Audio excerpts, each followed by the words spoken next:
आत्मा आपण मानकु समस्त को सप्रेम नमस्कार। आज आपण मानक सम्मुखरे मु एक सुंदर एवं प्रेरणादायी कथाटी रखिली।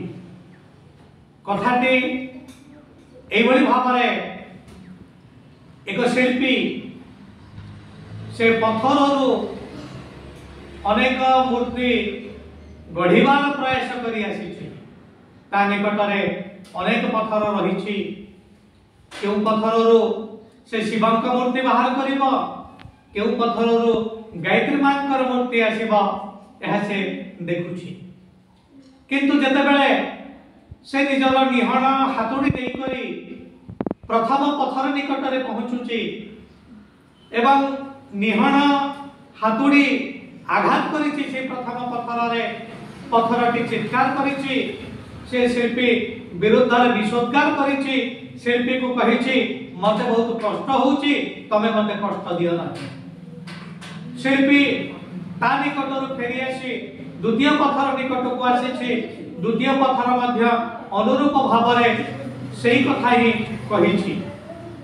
एभली भावरे गोटिक परे गोटिए पत्थर प्रतिवाद करिसंती एवं शिल्पी निहण हातुडी तांको निकटरु फेरी आछि। किंतु गोटिए पत्थर संपूर्ण भावरे समर्पित होइछि। शिल्पी को कहिछि भाई तमे तुमर निहण एवं हातुडी देई करी आस, मु संपूर्ण भावरे तुम प्रति समर्पित रहिबी। मो भीतरु तुमे जहा जो मूर्ति गढ़िबा को चाहिबा तुमे गढ़ी पारिबो। वर्तमान सेथिरु एक सुंदर गायत्री मांकर मूर्ति टी आसे एवं से मूर्ति मंदिर रे जाई करी पूजित होला। ए जो पत्थर जो माने प्रतिवाद करिथिले समर्पित हेई नथिले से माने समस्ते परित्यक्त भाव रे पड़ी करी रहिले।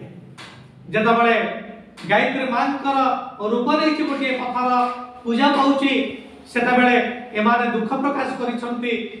पचारिसंती मां को गायत्री मां को जे आमे कोन पाई एते ऊपर स्तर को जाई पारबो नाही। गायत्री मां कहिसंती मु समर्पित हे गली, तुमे समर्पित हेलो नाही। दुख जंत्रणा को तुमे सहिब नाही करी कहला प्रतिवाद करो। तेनु सेहि पई सेति तुम निकटरु चली गले। तेनु लुहा जदी कमार निकटरे निजको समर्पित न करे तबे लुहार कोनोसी जिनिस गढ़ी पारिबो नाही। लुहा जीवन धन्य हो नाही। सुना जदी सुनारी निकटरे समर्पित न हुए तबे सेतिरु निश्चित भाବରେ अलंकार बाहरी पारिबो नाही। तेनु समस्त को निवेदन, विशेष भाବରେ छात्र समाज को निवेदन, समाने शिक्षक शिक्षिका शिक्षयित्री मानक निकटरे समर्पित हो जातु। शिक्षक शिक्षयित्री जदि शिल्पी हेबे ई छात्र समाजर प्रत्येक छात्र एवं छात्री होउछन्ति सेमति पत्थर भଳି। जदि कोनोसी छात्र प्रतिवाद करिबो तबे निश्चित भाବରେ से भलो भाବରେ गढ़ी हबो नाही। तेनु छात्र समाज को मोर निवेदन, समस्ते शिल्पी तुल्य शिक्षक शिक्षयित्री मानक निकटरे समर्पित हुंतु, निजर जीवन को धन्य करंतु, ए भारत वर्ष को जगत गुरु करिबारे सहायता प्रदान करंतु। धन्यवाद।